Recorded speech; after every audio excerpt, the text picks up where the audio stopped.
स्वागत है आपका बिहार न्यूज में। मैं हूं आपके साथ महसर आलम और आप देख रहे हैं केडीबी लाइव। दोस्तों आज हो चुका है 17 सितंबर 2024। तो आज बिहार की ताजा तरीन खबरें लेकर आए हैं आपके लिए। तो चलिए दोस्तों शुरू करते हैं आज बिहार की टॉप न्यूज। बिहार में नौकरी की तलाश कर रहे युवाओं के लिए एक अच्छी खबर आ रही है। ताज़ा रिपोर्ट के मुताबिक बिहार में नौकरियों की बहार आने वाली है। बिहार स्वास्थ्य विभाग राज्य में 46,000 नई भर्तियां ला रही है।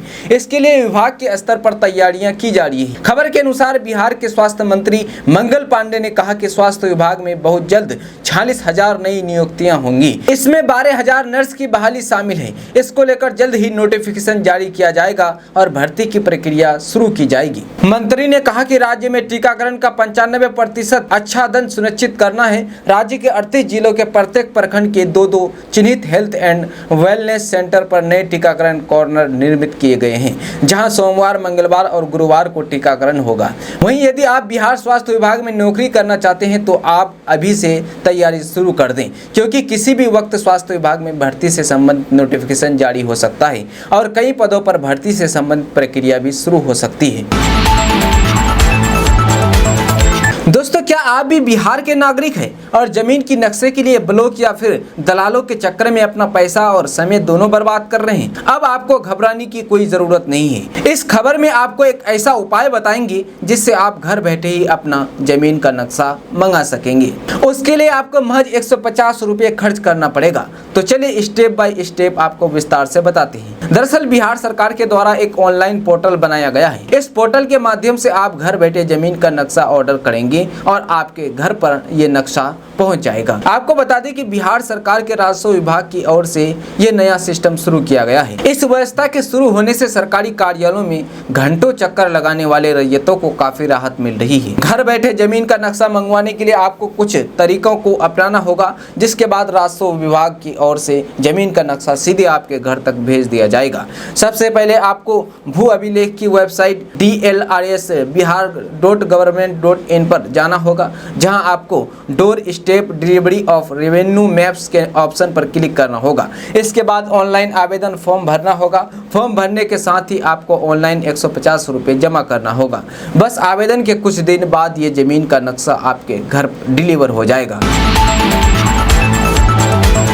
दोस्तों बिहार के गया में आज 17 सितंबर से 3 अक्टूबर तक पितृपक्ष मेला लगेगा। इसको लेकर प्रशासन ने सभी तैयारियां पूरी कर ली है। हिंदू मान्यताओं के मुताबिक पितृपक्ष, जिसे श्राद्ध पक्ष के नाम से भी जाना जाता है, हिंदू धर्म का एक महत्वपूर्ण धार्मिक पर्व है। यह पर्व हर वर्ष अश्विन मास के कृष्ण पक्ष की प्रतिपदा तिथि से प्रारंभ होता है और अमावस्या तक चलता है। इस 16 दिनों की अवधि में हिंदू धर्मावली अपने पितरों की आत्मा की शांति और तृप्ति के लिए विशेष अनुष्ठान, तर्पण और पिंडदान करते हैं। पितृपक्ष का उल्लेख हिंदू धर्म के प्राचीन ग्रंथों जैसे कि वेद, उपनिषद और पुराणों में व्यापक रूप से मिलता है। ऋग्वेद, यजुर्वेद, सामवेद और अर्थवेद में पितरों के लिए समर्पित मंत्रों और प्रार्थनाओं का उल्लेख किया गया है। बिहार में रहने वाले लोगों के लिए एक बड़ी खबर आ रही है। ताज़ा रिपोर्ट के मुताबिक बिहार के सभी 38 जिलों में स्मार्ट प्रीपेड मीटर लगाया जाएगा। इसको लेकर बिजली कंपनियों के द्वारा तैयारी की जा रही है। साथ ही कई इलाकों में स्मार्ट प्रीपेड मीटर लगाया जा रहा है। खबर के अनुसार बिजली कंपनी के अध्यक्ष सह प्रबंधक निदेशक CMD पंकज कुमार पाल ने राज्य के सभी जिला अधिकारियों को पत्र भेजा है। साथ ही साथ सभी जिलों के जिला अधिकारियों से सहयोग मांगा गया है ताकि बिजली मीटर लगाने का काम किया जा सके। बता दें कि राज्य सरकार के निर्णय के आलोक में बिहार में दोनों वितरण कंपनियों नॉर्थ व south Bihar power distribution company limited की ओर से मिशन मोड में स्मार्ट मीटर लगाया जा रहा है। शहर से लेकर गांव तक स्मार्ट प्रीपेड मीटर लगाया जाएगा। दरअसल अब तक शहरी क्षेत्रों में 23 लाख से ज्यादा के विरुद्ध में 75% यानी 17 लाख से ज्यादा स्मार्ट प्रीपेड मीटर लगाया जा चुका है, जबकि राज्य के ग्रामीण इलाकों में 148 लाख मीटर के विरुद्ध 31 लाख से ज्यादा मीटर लगाए जा चुके हैं। जल्द ही सभी घरों में इसे लगाया जाएगा। दोस्तों, सीएम नीतीश कुमार के कैबिनेट मंत्री बिहार जैसे पिछड़े और गरीब राज्य के अपने विभागों को लूटकर सभी अखबारों में करोड़ों रुपए के फुल पेज विज्ञापन दे रहे हैं। आश्चर्यजनक बात यह है कि विज्ञापन नीतीश कुमार की पार्टी जदयू बिहार सरकार तथा सरकार के सूचना एवं जनसंपर्क विभाग की तरफ से विज्ञापन नहीं बल्कि कैबिनेट के 5 मंत्रियों की तस्वीरों के साथ बिना किसी निवेदक के जारी किया गया है। यह विज्ञापन भी नहीं बल्कि नीतीश कुमार के भ्रष्टाचार का वितरण और शंसा पत्र है। ट्रांसफर पोस्टिंग के नाम पर तथा पुलियां और फिर उसी काली कमाई वो धन शोधन से अभियंताओं को अभियंता दिवस की बधाई। सीएम और उनके मंत्री अभियंताओं और ठेकेदारों से कमीशन लेते हैं, तभी तो घटिया क्वालिटी के पुल गिरते हैं। ये बातें हम नहीं कह रहे हैं, ये बातें तेजस्वी यादव कह रहे हैं। दोस्तों, बिहार के बरौनी क्षेत्र में स्थित तेघड़ा अनुमंडल के सरकारी अस्पताल में आपको महज 40 रुपए में शुद्ध शाकाहारी और स्वादिष्ट भोजन मिलेगा, जिसमें आपको दाल रोटी चावल के साथ 4 तरह की सब्जी भी मिलेगी। अच्छी बात यह है कि यहाँ पर सिर्फ मरीज या उनके परिजन ही नहीं बल्कि कोई भी आकर खाना खा सकते हैं। यहाँ सिर्फ महिलाओं द्वारा सेवाएं दी जाती है। आपको बता दें कि जहाँ आज के समय में 40 रुपए में सिर्फ सब्जी भी नहीं मिलती है, वहाँ आपको भरपेट भोजन मिल रहा है, क्योंकि ये काम पैसा कमाने के उद्देश्य से नहीं बल्कि सेवा करने के उद्देश्य से किया जा रहा है। अच्छी बात तो यह है कि यह काम महिलाओं के एक समूह द्वारा किया जा रहा है, जिसमें 6 महिलाएं खाना बनाने से लेकर खाना खिलाने तक की सभी सुविधाएं ग्राहकों को देती है। ऐसे में अगर आप भी उद्योग नगरी बरौनी क्षेत्र में हैं और आपको खाना खाना है तो आप तेघड़ा में स्थित अस्पताल परिसर में जाकर महज 40 रुपए में भोजन का आनंद ले सकते हैं। दोस्तों, बिहार में 2 एक्सप्रेसवे का निर्माण की प्रक्रिया शुरू हो गई है। दोनों एक्सप्रेसवे पर काम इसी साल शुरू हो जाने की बात कही जा रही है। केंद्र सरकार ने गोरखपुर सिलीगुड़ी और रक्सौल हल्दिया एक्सप्रेसवे का मास्टर प्लान तैयार कर लिया है। दोनों प्लान पर बिहार सरकार ने मंतव्य गंगा गया है। फिलहाल दोनों एक्सप्रेसवे का निर्माण NHAI की ओर से प्रस्तावित है। हालांकि बिहार सरकार चाहती है कि अगर केंद्र सरकार सहमति दे तो राज्य सरकार ही एक्सप्रेसवे का निर्माण करे। दोनों एक्सप्रेसवे को लेकर केंद्रीय सड़क एवं परिवहन राजमार्ग मंत्रालय के महानिदेशक D शारडंगी की ओर से बिहार को पत्र भेजा गया है। विजन 2047 के तहत देश में हाई स्पीड कॉरिडोर का निर्माण किया जाना है। पहले चरण में 18,200 किलोमीटर सड़क का निर्माण होना है। देश के समतल इलाकों में NHAI की ओर से सड़क का निर्माण किया जाना प्रस्तावित है। इसलिए राज्य सरकार अपने यहाँ की परियोजनाओं पर पक्ष भेजे ताकि एक्सप्रेसवे का निर्माण का कार्य शुरू किया जा सके। केंद्र की ओर से भेजे गए पत्र के आलोक में राज्य सरकार ने जवाबी पत्र तैयार कर लिया है। विभाग ने कहा है कि चालू वित्तीय वर्ष में इन दोनों एक्सप्रेसवे के 100 किलोमीटर खंड की निविदा जारी करनी है। कोशिश है कि इस वित्तीय वर्ष में इस पर काम शुरू हो जाए। अभी इन दोनों एक्सप्रेसवे की DPR बनाई जा रही है। दोस्तों, बिहार में मौसम का मिजाज बदलते ही प्रदेश के विभिन्न जिलों में बाढ़ जैसे हालात पैदा हो गए। कई जिले के गांव में बारिश का पानी घुसने की वजह से हाहाकार मचा हुआ है। मौसम विभाग के द्वारा भी बिहार के कुछ जिले और सीमावर्ती राज्य झारखंड में भी बारिश की चेतावनी दी गई है। गया समेत प्रदेश के कई जिलों में अलर्ट जारी किया गया है। प्रदेश के कई जिलों में पिछले 24 घंटे से लगातार विभिन्न जगहों पर बारिश भी हो रही है। इस वजह से नदियों का जलस्तर भी थोड़ी वृद्धि हुई है। इसी क्रम में बोधगया के बारसी पंचायत में मुहाने नदी से आने वाली पानी का जलस्तर बढ़ गया है। जलस्तर बढ़ने की वजह से बतसपुर गांव में पानी घुसने की खबर सामने आ रही है। मामले पर संज्ञान लेते हुए गया जिला अधिकारी डॉक्टर त्यागराजन MM ने अपना सहारता आपदा अनुमंडल पदाधिकारी स्तर पर प्रखंड विकास पदाधिकारी बोधगया, अंचल अधिकारी बोधगया और कृषि विभाग की टीम को संबंधित गाँव में भेजा है। इसके साथ ही हालात का जायजा लेने का निर्देश भी दिया है। दोस्तों, बिहार के सारण जिले के कोपा थाना क्षेत्र में सोमवार को मिलादुन नबी के लिए निकले जुलूस में राष्ट्रीय ध्वज को छेड़छाड़ करने के मामले में 2 लोगों को गिरफ्तार किया गया है। सारण के पुलिस अधीक्षक डॉक्टर कुमार आशीष ने यहां बताया कि मिलादुन नबी के जुलूस में राष्ट्रीय ध्वज में अशोक स्तंभ की जगह चांद तारा का वीडियो सोशल मीडिया पर वायरल हो रहा है। इसकी जानकारी मिलने पर कोपा थाना की पुलिस ने जुलूस में चल रहे एक पिकअप वैन के ऊपर इस तरह का ध्वज देखकर उक्त पिकअप वैन को जब्त किया है। पुलिस अधीक्षक ने बताया कि इस मामले में 2 लोगों को गिरफ्तार किया गया है, जिनसे पूछताछ की जा रही है। दोस्तों, बिहार के बेगूसराय से एक सनसनीखेज मामला निकलकर सामने आया है। यहाँ सदर अस्पताल से बच्चा चोरी की घटना को अंजाम दिए जाने की खबरें आ रही है। बताया जा रहा है कि नवजात की 60,000 रुपए में डील हुई थी, लेकिन पुलिस ने त्वरित कार्रवाई करते हुए मामले को सुलझा लिया है। इसके बाद इस मामले में गार्ड और खरीदार को गिरफ्तार किया गया है। बता दें कि नवजात को SNCU से चोरी किया गया था। जानकारी के अनुसार सदर अस्पताल के SNU में भर्ती एक नवजात बीती रात गायब हो गया। हालांकि अस्पताल प्रबंधन और पुलिस की सतर्कता से चोरी होने के करीब 3 घंटे के बाद ही बच्चे को बरामद कर लिया गया है। इस मामले में अस्पताल में कार्यरत प्राइवेट महिला गार्ड की संलिप्तता सामने आई है, जिसकी जांच की जा रही है। वहीं घटना के संबंध में बताया जा रहा है कि मुंगेर जिला के रामनगर सुफियाबाद निवासी करण कुमार की शादी लोहिया नगर झोपड़पट्टी में हुई थी। इसकी पत्नी नंदनी गर्भवती रहने के कारण अपने मायके में थी। प्रसव पीड़ा होने पर शनिवार की रात आशा बहू के साथ बेगूसराय सदर अस्पताल आई, जहां 10:30 बजे पुत्र को जन्म दिया। बच्चे की स्थिति गंभीर थी, जिसके कारण सदर अस्पताल के SNCU में उसे भर्ती कराया गया था।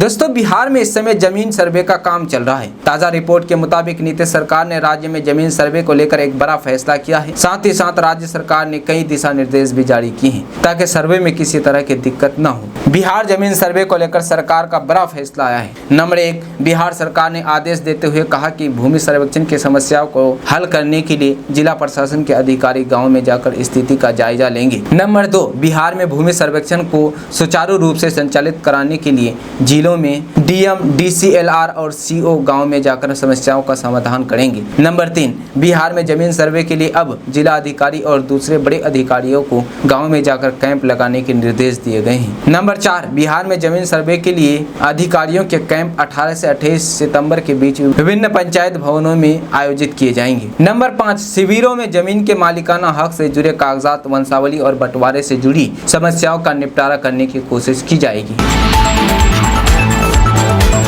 दोस्तों, बिहार में अगले साल विधानसभा चुनाव होने हैं, जिसको लेकर सभी राजनीतिक दल अभी से ही तैयारियों में जुट गए हैं। RJD नेता तेजस्वी यादव, BJP के फायर ब्रांड नेता और केंद्रीय मंत्री गिरिराज सिंह, विकासशील इंसान पार्टी के प्रमुख मुकेश सैनी और पूर्णिया से निर्दलीय सांसद पप्पू यादव ने चुनाव के लिए कमर कस दी है। RJD ने सूबे की सत्ता पर काबिज होने के लिए अभी से ही कोशिश शुरू कर दी है। नेता प्रतिपक्ष तेजस्वी प्रसाद यादव ने राज्य की जनता को साधने के लिए 11 सितम्बर से कार्यकर्ता आभार यात्रा की शुरुआत की है। उनकी ये यात्रा भारत रत्न पूर्व मुख्यमंत्री कर्पूरी ठाकुर की धरती समस्तीपुर से शुरू हुई है। तेजस्वी प्रसाद यादव की यात्रा का मकसद समस्तीपुर के अलावा मिथिलांचल और तिरहुत के उन जिलों में अपनी पकड़ बनाने की है, जिसमें RJD की पकड़ थोड़ी कमजोर हुई है। खास बात तो यह है कि इस यात्रा के दौरान तेजस्वी यादव आम लोगों और कार्यकर्ताओं से मुलाकात करेंगे। हालांकि नेता प्रतिपक्ष अपनी इस यात्रा में ना तो कोई सभा करेंगे और न ही मंच में शामिल होंगे।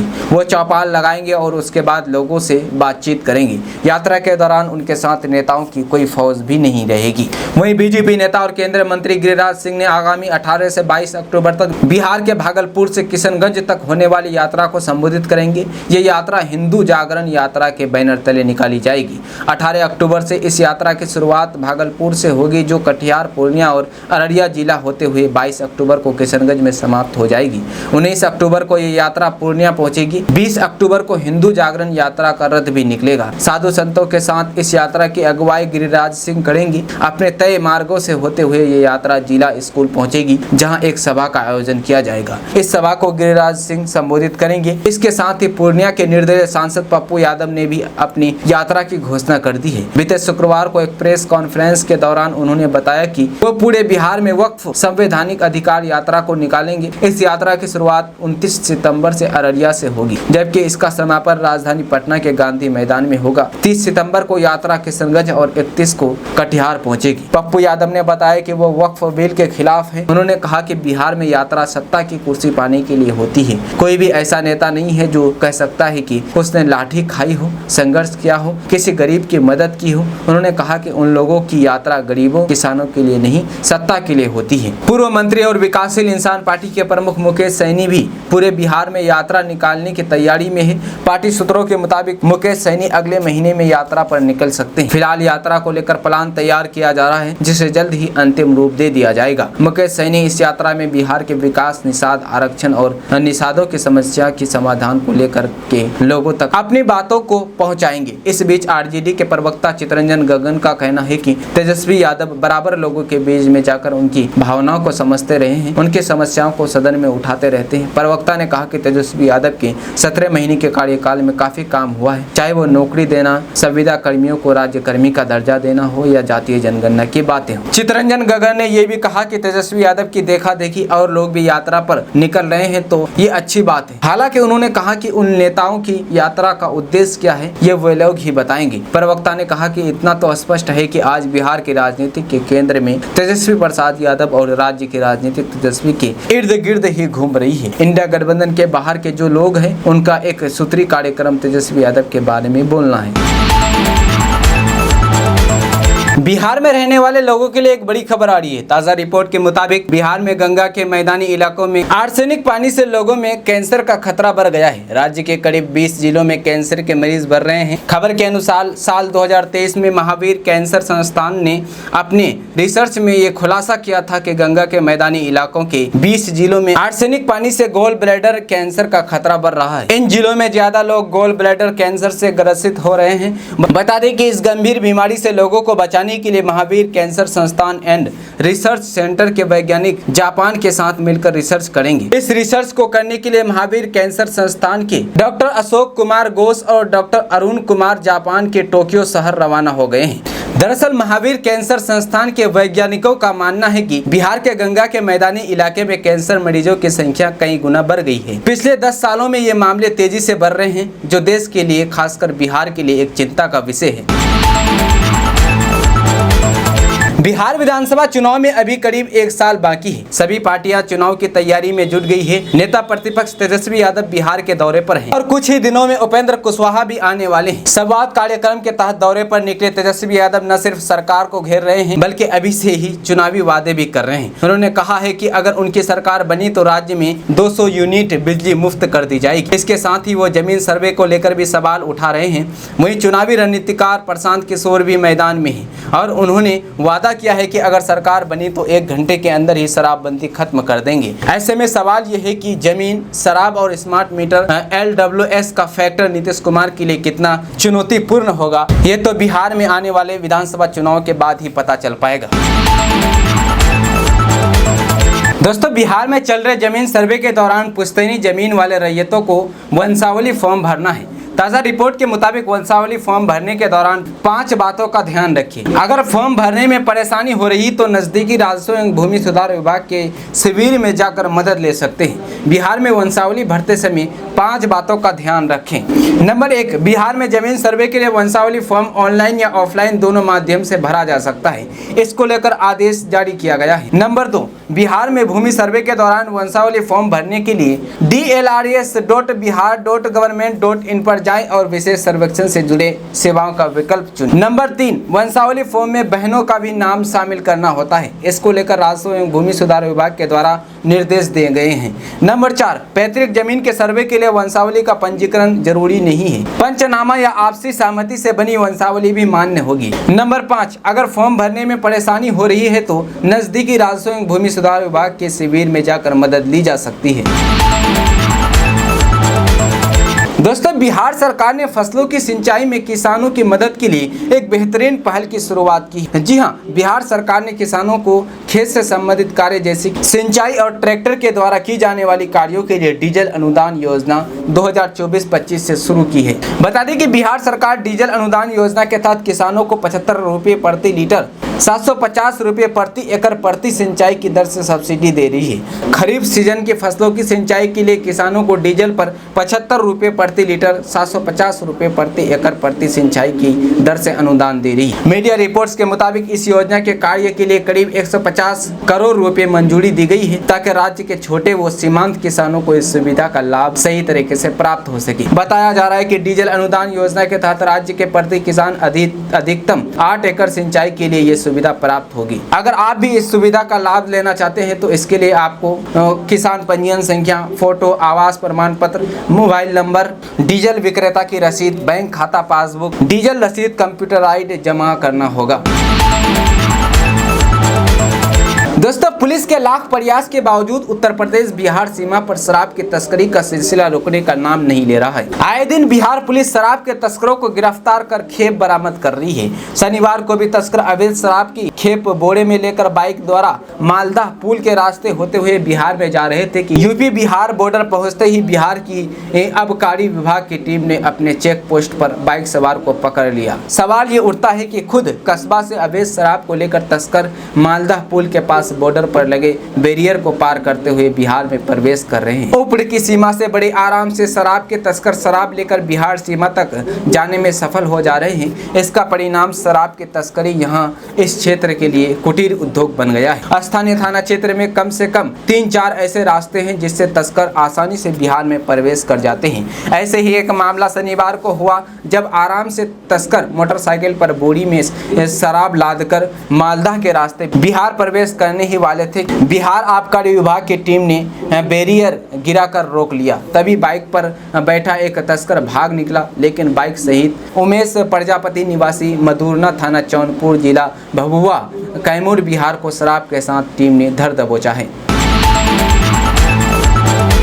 दोस्तों, बिहार की राजनीति में एक बार फिर हलचल मच गई है जब पूर्व मुख्यमंत्री और हिंदुस्तानी अवाम मोर्चा हम के प्रमुख जीतन राम मांझी ने उपचुनाव के मद्देनजर एक बड़ा बयान दिया है। जानकारी के मुताबिक इमामगंज सीट को लेकर अपने विचार व्यक्त करते हुए मांझी ने एक सभा को संबोधित किया। यह सभा गांधी मैदान में उनकी पार्टी के द्वारा आयोजित गरीब संकल्प कार्यक्रम के तहत आयोजित की गई थी। जीतन राम मांझी ने अपने संबोधन में विपक्ष पर जमकर निशाना साधा और कहा कि जब भी कोई केंद्रीय मंत्री या राज्य सरकार के मंत्री आते हैं तो उनके समर्थकों को उस नेता का समर्थन करना चाहिए जो गरीबों के हित में काम कर रहा हो। बता दें कि उन्होंने इशारों में ये भी कहा कि उनकी पार्टी हम हमेशा गरीबों और वंचितों के हित के लिए संघर्ष करती रही है और करती रहेगी। इसके अलावा मुख्यमंत्री नीतीश कुमार का जिक्र करते हुए मांझी ने बताया कि उन्होंने पहले पार्टी को विलय करने की बात कही थी, लेकिन अब उनका ध्यान केवल गरीबों के कल्याण पर है। आगे उन्होंने कहा कि बिहार में केवल 2 जातियां हैं, एक जो गरीब है और दूसरी जो उनका शोषण करती है।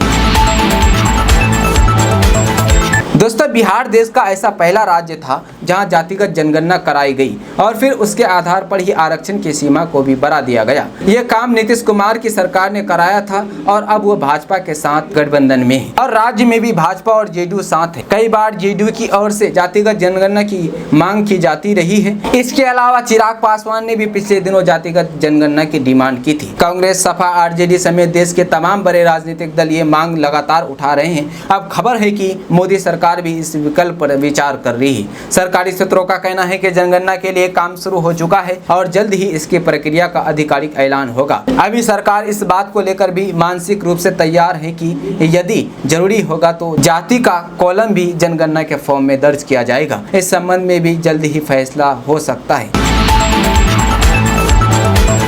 दोस्तों, बिहार को प्रधानमंत्री नरेंद्र मोदी की ओर से एक बड़ी सौगात मिली है। बता दें कि राज्य में 4 वंदे भारत एक्सप्रेस ट्रेनों का शुभारंभ किया गया है, जिससे बिहार वासियों में खुशी की लहर दौड़ गई है। जानकारी वीडियो कॉन्फ्रेंसिंग के माध्यम से की गई है। आयोजित इस कार्यक्रम में बिहार के मुख्यमंत्री नीतीश कुमार भी मौजूद रहे और उन्होंने इस ऐतिहासिक अवसर पर प्रधानमंत्री का धन्यवाद किया। मुख्यमंत्री ने इस अवसर को बिहार के लिए एक बड़ी सौगात और गर्व की बात बताया। उन्होंने कार्यक्रम में भाग लेकर अपनी प्रतिबद्धता को भी दोहराया। इन नई वंदे भारत ट्रेनों के शुरू होने से यात्रियों को एक बेहतर और आरामदायक यात्रा का भी अनुभव मिलेगा। बता दें कि शुरू की गई वंदे भारत एक्सप्रेस ट्रेनों में भागलपुर, हावड़ा और गया हावड़ा मार्ग प्रमुख है, जो बिहार के यात्रियों के लिए बड़ी सुविधा प्रदान करेगी। दोस्तों, देश में एक बार फिर 1 नेशन 1 इलेक्शन और जातीय गणना की चर्चा तेज हो गई है। सूत्रों के मुताबिक एनडीए सरकार के मौजूदा कार्यकाल में ही एक देश एक चुनाव लागू होगा। यह भी कहा जा रहा है कि देश भर में जल्द ही जातीय जनगणना कराई जाएगी। अब इस पर बिहार सरकार के पूर्व मंत्री और राज्यसभा सांसद मीडिया से बातचीत में बड़ा बयान दिया है। राज्यसभा सांसद संजय झा ने कहा है कि रामनाथ कोविंद की कमेटी के सामने जेडीयू के प्रतिनिधि मंडल में अपनी बात रखी थी। 1 नेशन 1 इलेक्शन होना चाहिए। हम लोग समर्थन में है। संजय झा ने कहा है कि हर 4 महीने में देश चुनाव मोड में आ जाता है और काम प्रभावित होता है। उन्होंने कहा कि वन नेशन वन इलेक्शन जितनी जल्दी हो उतना अच्छा है। बिहार सरकार खुद से जातीय गणना कराई थी, नीतीश कुमार कराए थे। पूरे देश में जातीय गणना होती है तो अच्छा रहेगा। दोस्तों, बिहार के स्वास्थ्य मंत्री मंगल पांडे ने रविवार को फुलवाड़ी शरीफ के हर प्रखंड के 2 हेल्थ एंड वेलनेस सेंटरों में बने 1000 नए टीकाकरण कॉर्नर का उद्घाटन किया। उन्होंने कहा कि पीएम मोदी व सीएम नीतीश के मार्गदर्शन में राज्य की स्वास्थ्य सेवाएं निरंतर बढ़ रही है। स्वास्थ्य मंत्री ने ऐलान किया है कि राज्य में पूर्ण टीकाकरण सुनिश्चित कर स्वास्थ्य समाज और राष्ट्र को साकार करने के लिए जल्द ही 12,000 नर्सें और अन्य चिकित्सा कर्मियों की नियुक्ति की जाएगी। उन्होंने कहा कि सुदूर ग्रामीण क्षेत्रों में सभी के नियमित टीकाकरण की मुख्यमंत्री की सोच धरातल पर साकार हो रही है। उन्होंने कहा कि संक्रामक रोगों के नियंत्रण व उन्मूलन के लिए 6 माह में प्रतिरक्षण को 87% से बढ़ाकर 95% किया जाएगा। इसके लिए मॉडल टीकाकरण केंद्रों का संचालन, मुख्यमंत्री सघन टीकाकरण अभियान, समय समय पर मिशन इंद्रधनुष अभियान चलाए जा रहे हैं। हेल्थ एंड वेलनेस केंद्रों पर टीकाकरण के साथ साथ 12 प्रकार की प्राथमिक स्वास्थ्य सेवाएं प्रदान की जा रही है।